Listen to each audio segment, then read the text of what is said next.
مسیح میں آپ کی سلامتی ہو۔ رہنمائی کا جو ہم پیغام رہنمائی کے تعلق سے سیکھ رہے ہیں، اور اس کا دوسرا حصہ ہے رہنمائی کے لیے الہی اجازت، رہنمائی کے لیے خدا سے منظوری یا اجازت لینا۔ ہم میں بہت سارے لوگ موسیٰ کی طرح محسوس کرتے ہیں جب وہ جلتی جھاڑی میں خداوند سے ملا۔ خروج 3:4 اس نے اپنے آپ کو بڑا ناقص سمجھا اور وہ رہنمائی کے لیے تیار نہ تھا، لیکن اس کے باوجود خداوند چاہتا تھا کہ موسیٰ ہی یہ کام کرے۔ بائبل میں کئی ایسے زبردست رہنما ملتے ہیں جو اپنی بلاہٹ سے ڈرتے ہیں، جبکہ خداوند نے انہیں ایسا کرنے کی اجازت دی تھی۔ ہم ایسے لوگوں کی فہرست بنا سکتے ہیں کہ کیوں ہم موسیٰ کی طرح ایک مؤثر رہنما نہیں بن سکے۔ جب خداوند نے اسے بلایا تو اس نے 5 وجوہات بتائیں کہ کیوں وہ رہنمائی نہیں کر سکتا۔ غور کریں کہ خداوند نے اسے کیا جواب دیے۔ پہلی وجہ جو مقدس موسیٰ نے بتائی، میں کون ہوں۔ خروج 3:11 موسیٰ اپنی حیثیت، اپنی شناخت کی کشمکش میں پڑ جاتا ہے۔ وہ اپنی صفات، اپنی اہلیت کے بارے میں نہیں سوچتا۔ اس کا خیال تھا کہ خدا نے غلط رہنما کو چن لیا ہے۔ خدا کا جواب، اس سے کوئی فرق نہیں پڑتا کہ تو کون ہے، میں نے تجھے چنا ہے، میں تیرے ساتھ ہوں۔ دوسری وجہ، تو کون ہے۔ خروج 3:13 موسیٰ واقفیت کی کشمکش میں پڑ جاتا ہے۔ وہ یہ نہیں جانتا تھا کہ اس کو لوگوں پر ظاہر کرنے کے لیے خدا میں کتنی قدرت ہے۔ اس کے تعلقات خدا کے ساتھ کمزور تھے۔ خدا کا جواب، میں جو ہوں سو میں ہوں، میں تیری ساری ضرورت پوری کروں گا۔ تیسری وجہ، اگر وہ میرا یقین نہ کریں تو۔ خروج 4 موسیٰ خوف اور دہشت کی کشمکش میں پڑ جاتا ہے۔ وہ اپنے خلاف لوگوں کے رد عمل سے خوف زدہ ہو جاتا ہے۔ خدا کا جواب، میرا یقین کر کہ وہ تیری سنیں گے، کیونکہ میں اسے پورا کروں گا۔ چوتھی وجہ، میں ایک اچھا بولنے والا نہیں ہوں۔ خروج 4:10 موسیٰ اپنی کمی، اپنی کمزوری کی کشمکش میں پڑ جاتا ہے کہ اگر وہ اچھی طرح سے بول نہیں سکے گا تو اس کی کون سنے گا۔ خدا کا جواب، تیرا منہ کس نے بنایا ہے، اندازہ لگا، میں تیری زبان کا ذمہ لیتا ہوں۔ پانچویں وجہ، میں جانتا ہوں کہ تو اس کام کے لیے کسی اور کو چن سکتا ہے۔ موسیٰ اپنے اثاثے کمتری کی کشمکش میں پڑ جاتا ہے۔ وہ اپنا موازنہ دوسرے لائق اور قابل لوگوں سے کرتا ہے اور اپنے آپ کو کم حیثیت پاتا ہے۔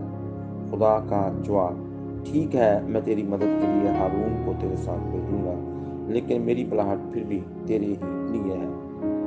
میں آپ سے ایک سوال کرنا چاہتا ہوں کہ آپ پوچھیں، آپ کے پاس اچھی رہنمائی نہ کرنے کی کیا وجوہات ہیں؟ آپ کے خیال میں خدا کا کیا جواب ہو سکتا ہے؟ اس لیے آج ہمارے پاس بھی بہت سے بہانے ہیں، بہت سی ایسی باتیں ہیں۔ ہم اپنی کمی کمزوریوں کو دیکھتے ہیں کہ میرے پاس وسائل کی کمی ہے۔ زیادہ تر پاکستانی کلیسیا میں یہی بات ہے کہ خدمت کے لیے وہ کہتے ہیں کہ میرے پاس پیسے کی کمی ہے، وسائل کی کمی ہے۔ دوسری بات وقت کی، کیونکہ گھریلو ذمہ داریاں ہیں، تو اس لیے دیگر اور بھی کمیاں ہو سکتی ہیں۔ آپ اپنی زندگی پر غور کریں کہ آپ کے اندر کون کون سی کمیاں ہیں جس کی وجہ سے آپ رہنمائی کرنے سے انکار کر رہے ہیں۔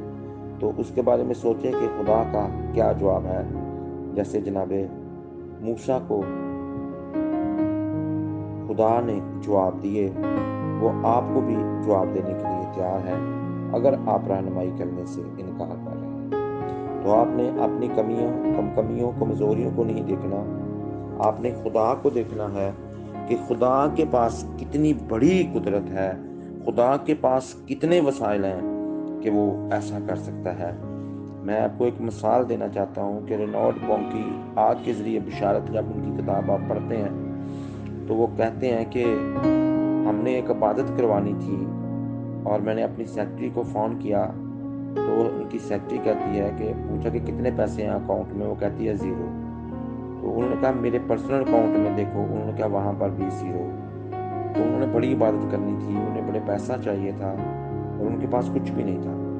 तो उन्होंने फिर दुआ की और खुदा ने उन्हें रोया दिखाई कि उन्होंने कहा कि मैं ये देख रहा हूँ कि यस्सु की जेब में बड़े पैसे हैं और वो नीचे गिर रहे हैं। वो कहते हैं मीटिंग डन कराओ, और मेरे अजीजों उन्होंने मीटिंग डन करवाई और मीटिंग कर ली।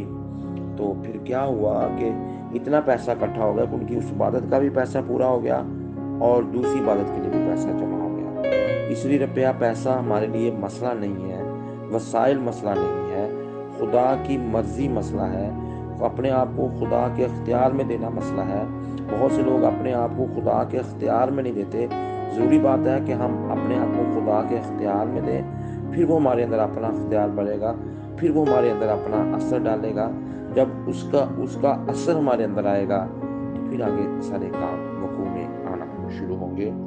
इसलिए हमें खुदा के बारे में जानने की ज़्यादा से ज़्यादा ज़रूरत है कि खुदा क्या कर सकता है। जैसे एक जगह पे हम देखते हैं कि शागिर्द थे और कश्ती में थे, और कश्ती में तूफान आया और यीशु को पीछे सलाया हुआ था और वो खुद उस तूफान का मुकाबला करते रहे। जब वो कश्ती में पानी जमा होना शुरू हो गया तो फिर कहने लगे कि अब तो हम हलाक हो चुके हैं, हम तो इन हालात को कंट्रोल नहीं कर पाए। उन्होंने यीशु को जगाया कि हम मरने वाले हैं। तो यीशु उठा और उसने पानी को और हवा को डांटा, उनको झिड़का और उनको हुक्म दिया, और उसी वक्त वो थम गए और बड़ा सुकून हो गया। फिर वो हैरान हुए कि हवा और पानी भी इसका हुक्म मानते हैं। तो जो हमारे साथ नहीं बल्कि मूसा के वो साथ था, अब वो हमारे अंदर है, तो हमारे अंदर रहकर हमें तमाम तार वसाइल वो मुहैया करेगा। मौज़ात की ज़रूरत है, मौज़ात करेगा। रुपए पैसे की ज़रूरत है, रुपए पैसा मुहैया करेगा। और जो आप उस चीज़ को ना देखें जो आपने कलीसिया से फंडिंग की है, या आपके पास जो हदिया जात है, जो पर्सनल पैसा है, आप ये देखें कि जब ये खुदा के हाथ में जाएगा तो ये कितना बाबरकत होगा।